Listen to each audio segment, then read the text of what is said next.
তোমারি তরে হলো তো জাহান তোমারি তরে। জোরে বলে দুনিয়ায় এলাম, আমরা দুনিয়াতে এলাম, দুনিয়ায় এলাম তোমাকে পেলাম, দুনিয়ায় এলাম তোমাকে পেলাম, তোমায় মানিলাম খোদা চিনিলাম। ইল্লাল্লাযী কাফা ওয়াসাফা ওয়া সালামুন আলা ইবাদিহিল্লাযীনা ইসতাফা আম্মা বা'দ فقد قال الله تبارك وتعالى في كلامه المجيد وفي الفرقان الحميد فأعوذ بالله من الشيطان الرجيم بسم الله الرحمن الرحيم يا أيها الذين آمنوا اتقوا الله حق تقاته ولا تموتن إلا وأنتم مسلمون صدق الله العظيم وبلغنا رسوله النبي الأمين المتين المعين المكين المدين الكريم ونحن على ذلك لمن الشاهدين والشاكرين والحمد لله رب العالمين.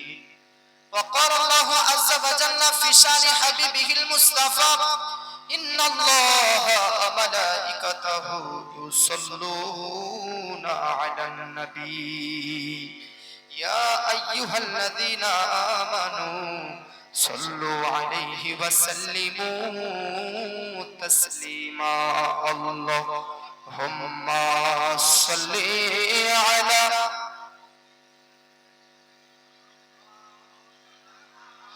محمد وعلى آل سيدنا مولانا محمد زمینو আসমান জমিনো আসমান তোমারি তরে জমিনো আসমান তোমারি তরে হলো দো জাহান তোমারি তরে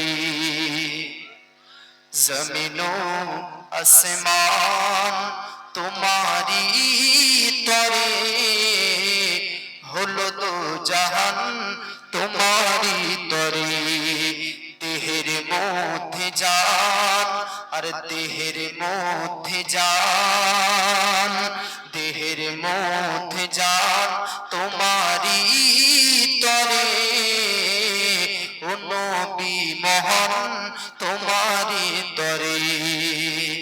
জোরে বলেন মেরাজের রাত্রিতে আমার আপনার নবীজি সাল্লাল্লাহু তাআলা আলাইহি ওয়া আলিহি ওয়াসাল্লাম সাত আসমানকে পার করে লামাকার উপরে যখন আল্লাহ তাবারক ওয়া তাআলার নিকটে পৌঁছলেন তখন আল্লাহ তাআলা আমার আপনার নবীকে কি বললেন? শেখ আব্দুল হক মুহাদ্দিস দেহলভী রাহমাতুল্লাহ আলাইহির লিখিত কিতাব মাদারিজুন নবুওয়াত কিতাবের মধ্যে লিপিবদ্ধ রয়েছে এই কথাটি। যখন আমার আপনার নবীজি মিরাজের রাত্রিতে আল্লাহর নিকটে কাছে পৌঁছলেন তখন আল্লাহ পাক বললেন লাউলাকা লামা খলাকতুল আফলাক হাবিব ও তাবিব, আপনাকে না তৈরি করা হলে এই সারা জগৎ কিছুই তৈরি করা হতো না। জোরে বলেন বাবাজি মিল্লাত ইসলামিয়া আপনাদেরকে বলতে চাই নবীজি না তৈরি হলে বেরাদার এই জমিন ও আসমান আরশ কুরসি লৌহ কলাম কিছুই তৈরি হতো না। তাই আজ যা কিছু হয়েছে এই সব কিছু তো নবীর জন্যই তো হয়েছে নাকি? আসমান জমিন আরশ কুরসি চন্দ্র সূর্য গ্রহ নক্ষত্র যা কিছু আপনি পরিদর্শন করতেছেন সব কিছু আমার নবীজির বরকতে আমার নবীজির জন্যই তৈরি হয়েছে। এক ব্যক্তি আমাদেরকে জিজ্ঞাসা করলো মাওলানা আসমান তৈরি হলো নবীর জন্য, জমিন তৈরি হলো নবীর জন্য, আসমান তৈরি হলো নবীর জন্য, জমিন তৈরি হলো নবীর জন্য, আরশ তৈরি হলো নবীর জন্য, লামাকা তৈরি হলো নবীর জন্য, সব কিছুই যখন নবীর জন্য হলো তাহলে আল্লাহর জন্য কি হলো? আমি আপনাদেরকে বলতে চাই বাবাজি ये सात आसमान ও জমিন ये आकाश के पताल ये भूपृष्ठ ये भूमंडल ये सब কিছু আমার নবীর জন্য আর আমার নবীজি হচ্ছে আল্লাহ তাআলার জন্য। জোরে বলে। আচ্ছা, তাহলে মেরাজের রাত্রিতে আল্লাহ নবীকে নিজের নিকটে ডেকে কি বললেন? আপনাকে তৈরি না করা হলে এ কিছুই তৈরি করতাম না। এখন আপনারা প্রশ্ন করতে পারেন যে নবী যখন জমিনে ছিলেন, পৃথিবীতে ছিলেন, তখন আল্লাহ পাক এই কথা বললেন না যে নবী আপনাকে তৈরি না করা হলে এ কিছুই তৈরি হতো না? আসমান, আরশ, কুরসি, লৌহ, কলম, জান্নাত, জাহান্নাম কিছুই তৈরি হতো না। জমিনে থাকাকালীন নবীকে বললেন না, যখন নবী মেরাজে গেলেন তখন এই কথাটা বললেন। কেন? ওয়াই, লিমাজা, কিউ? জমিনে থাকতে নয়, কেন আসমানে ডাকার পরে এই কথা কেন বললেন যে আপনাকে তৈরি না করা হলে কিছুই তৈরি করা হতো? আমাদের গ্রামের এক ব্যক্তি ব্যাঙ্গালোরে কাজ করে। কোথায় কাজ করে? আপনাদের গ্রামেরও মানুষ রাজমিস্ত্রি ব্যাঙ্গালোর, চেন্নাই, বোম্বাই, বাইরে প্রবাসে কাজ করতে যায় কি যায় না? ঈদের টাইমে বাড়ি আসার টাইম হয়েছে, তো ও বেচারা প্লেনের টিকিট কেটেছে, জাহাজের, এরোপ্লেনের, ফ্লাইটের টিকিট কেটেছে। জিজ্ঞাসা করা হলো, ভাই তুই ট্রেনের টিকিট না কেটে প্লেনের টিকিট কেটেছিস কেন? তো বলতেছে ইনকাম খুব করছি, কিন্তু বাড়ি যাওয়ার সময় কুকুর শিয়ালের মতন জেনারেল ডিব্বাতে বসে যেতে হয়, তাই ইনকাম যখন করি একটু শান্তিভাবে থাকার চেষ্টা করি। প্লেনে যদি যাই 5 ঘন্টাতে পৌঁছে যাব, আর গাড়িতে ট্রেনে যাচ্ছি তো 2 দিন 3 দিন টাইম লেগে যাচ্ছে, গরমের টাইম, তাই প্লেনে টিকিট কেটেছি। ঠিক আছে, ঈদের আগের দিন প্লেনে এসেছে, তো ওই ব্যক্তি, ওই ভাই আমার প্লেনে চাপার সময় একটা সেলফি তুলেছে, একটা ছবি তুলেছে। বাড়ি এসেছে 27 তারিখ, আর 28 তারিখ ঈদ হয়েছে, 29, 30, 2 দিন থেকে প্রত্যেক দিন দেখছি তার ওই প্লেনের সামনে রেখে যে ছবি তোলা সেলফি, এটা প্রত্যেক দিন নেটে, ইন্টারনেটে, ফেসবুকে আপলোড দিচ্ছে যে দেখ ভাই আমি প্লেনে আজকে চেপেছি। তো জিজ্ঞাসা করলাম, ভাই তুই তো একদিন চেপেছিস প্লেনে, প্রত্যেক দিন প্লেনে যাবার ছবি আপলোড দিস কেন, নেটে ছাড়িস কেন, ইন্টারনেটে ছাড়িস কেন? তো বলতেছে, ভাই দেখ জীবনে কখনো প্লেনে চাপিনি, এই প্রথমবার প্লেনে চেপেছি, এই প্রথমবার এরোপ্লেনে চেপেছি। যে যেই পদের নয়, যে যেই পজিশনে নয়, যে ব্যক্তি যেই যোগ্যতার নয়, যদি কখনো ওই যোগ্যতা পেয়ে যায়, যে যেই পজিশনে নয় ওই পজিশনে যদি পৌঁছে যায়, যে যেই পদের নয় ওই পদে যদি ওই ব্যক্তি পৌঁছে যায়, তো সে নিজেকে বড় মনে করে, সে নিজেকে গর্ব মনে করে, সে নিজেকে আজকে অহংকার করে। ভাই প্লেনে আমাদের চাপার সামর্থ্য নেই, কিন্তু একবার প্লেনে চাপার সামর্থ্য হয়েছে, তাই গর্ব ফিল করি, তাই গর্ব ফিল করি। ভাই ব্রাদার মিল্লাত ইসলামিয়া, আপনাদেরকে বলতে চাই, ওই ব্যক্তি প্লেনে চেপেছে, এটা প্লেনের গর্বের বিষয় নয় যে আমার উপরে একজন রাজমিস্ত্রি চেপেছে, না, প্লেনের গর্বের বিষয় নয়, বরং রাজমিস্ত্রির গর্বের বিষয় যে আমি প্লেনে চেপেছি। ভাই আমার আপনার নবীজি প্রথম, দ্বিতীয়, তৃতীয়, চতুর্থ, পঞ্চম, ষষ্ঠম, সপ্তম আসমানকে ভেদ করলেন। আমার নবী 7 আসমান পার করলেন। দুনিয়ার মধ্যে কোন মানুষ 7 নম্বর আসমান পর্যন্ত পৌঁছতে পারেনি। আচ্ছা ব্রাদার, 7 নম্বর আসমান তো বাদ দিলাম, ব্রাদার দুনিয়ার মধ্যে কোন মানুষ সিদরাতুল মুনতাহা পর্যন্ত পৌঁছতে পারেনি। দুনিয়ার কোন মানুষ লামাকা পর্যন্ত পৌঁছতে পারেনি। দুনিয়ার কোন মানুষ বলেন আপনার জানা মতে কেউ কি ব্রাদার লামাকা পর্যন্ত পৌঁছেছে? লামাকা তো দূরের কথা, কাবা কাউসাইন, আল্লাহর দরবার পর্যন্ত কেউ পৌঁছায়নি।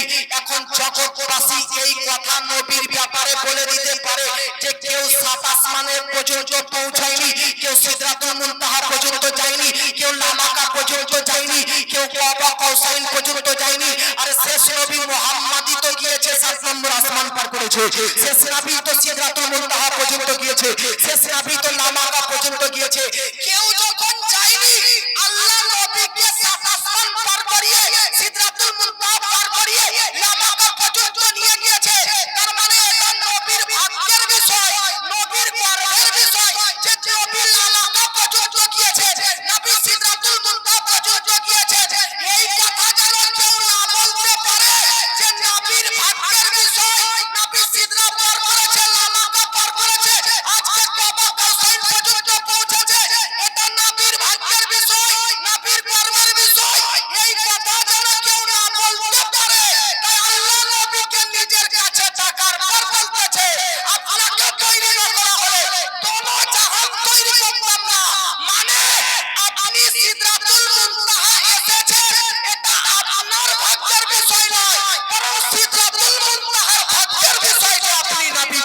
কাছে পেয়েছে। নামাকার ভাগ্যের বিষয় যে তারা নিজের কাছে আপনাকে পেয়েছে। জান্নাতের ভাগ্যের বিষয় যে তারা আপনাকে নিজের কাছে পেয়েছে। আরে আপনাদেরকে বলতে চাই, মেরাজ কার নাম? আসমানে যাওয়া, নবীর মেরাজ নয়। বেরাদার জান্নাতে যাওয়া, নবীর মেরাজ নয়। সিদরাতুল মুনতাহা পার করা, নবীর মেরাজ নয়। লামাকা যাওয়া, নবীর মেরাজ নয়।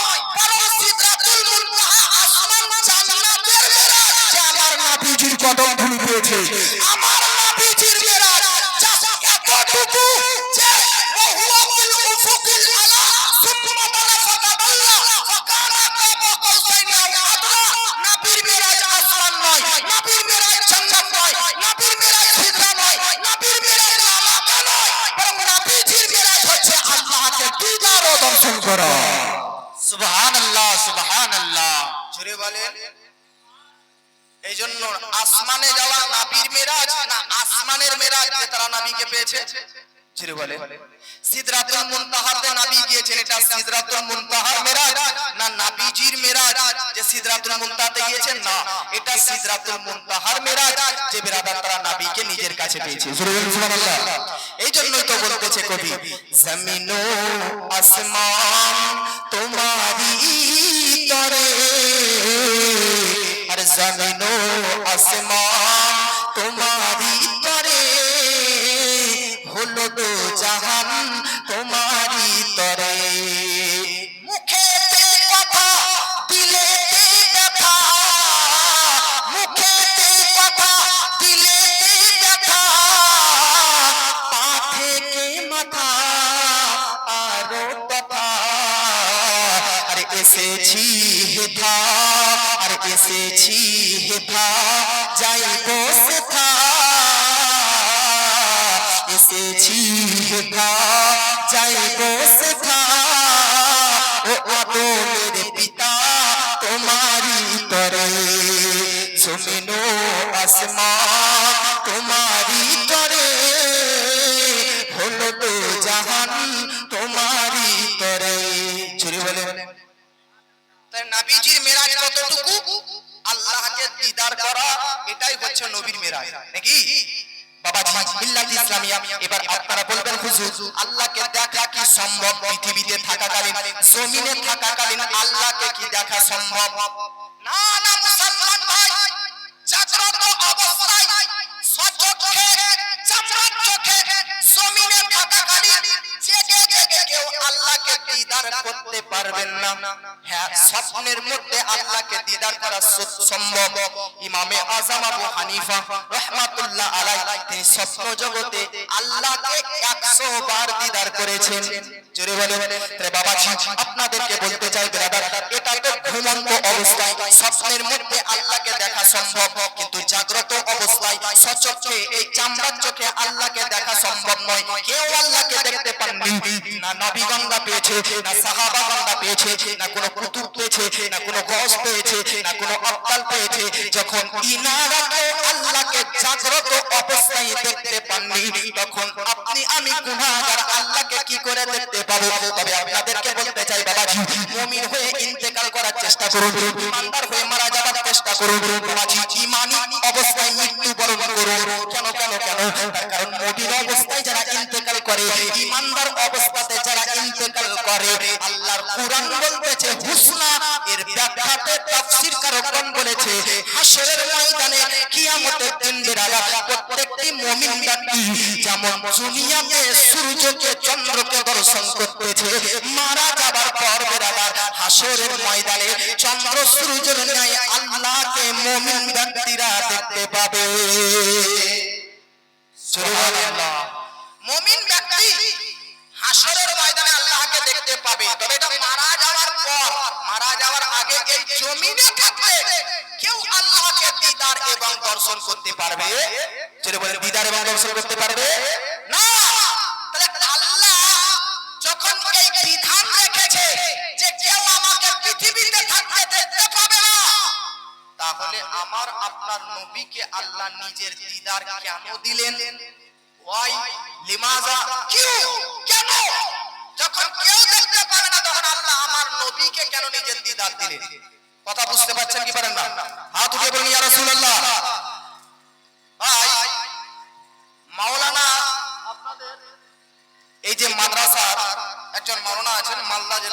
মাওলানা আলিউর রহমান, আরো অনেক মাওলানা আছেন, সবাই আমার পরিচিত, সবাই খুব ভালো।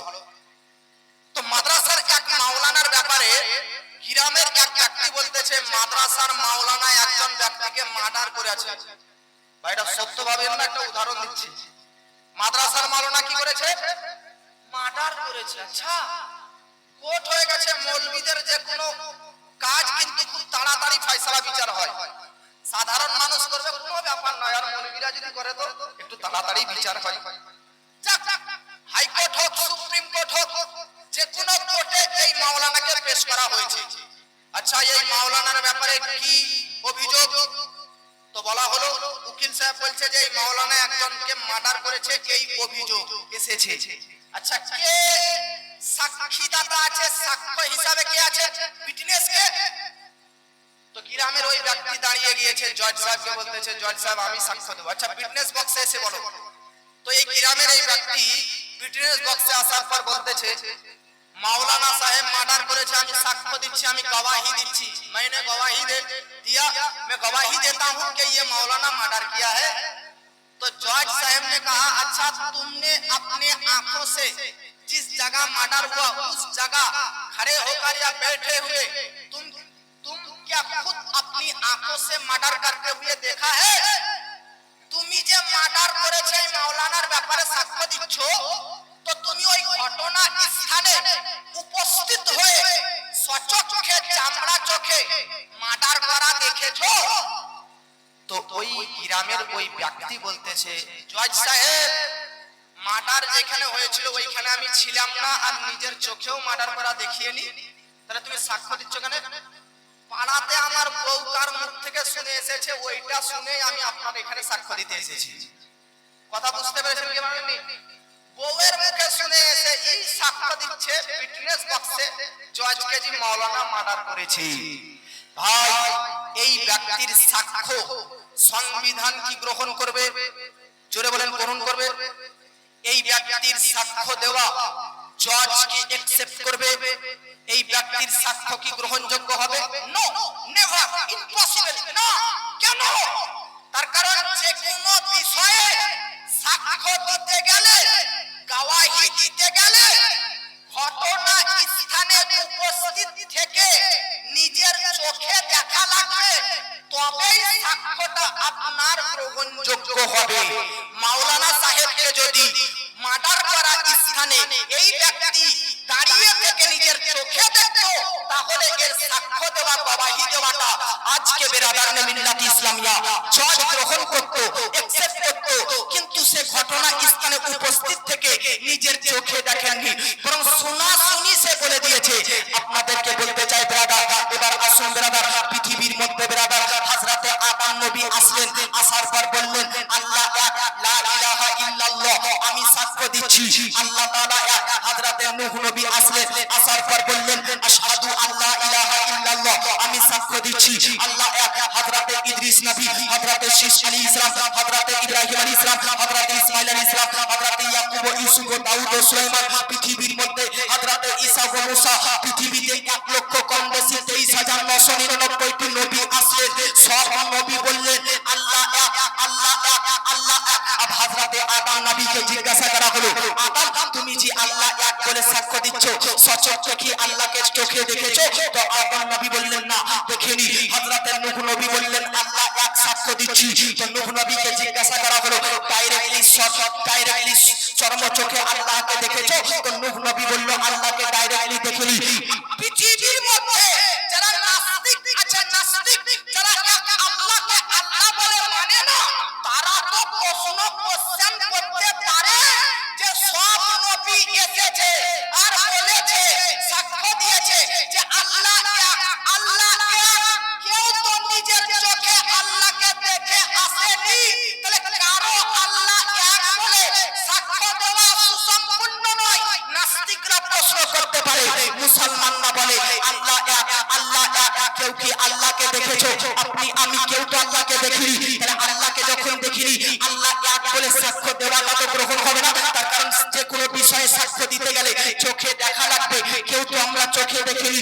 আদম নবী থেকে ঈসা নবী পর্যন্ত কোন রাসূল, কোন পয়গম্বর, কোন বেরাদার নবী আল্লাহকে বেরাদার সচক্ষে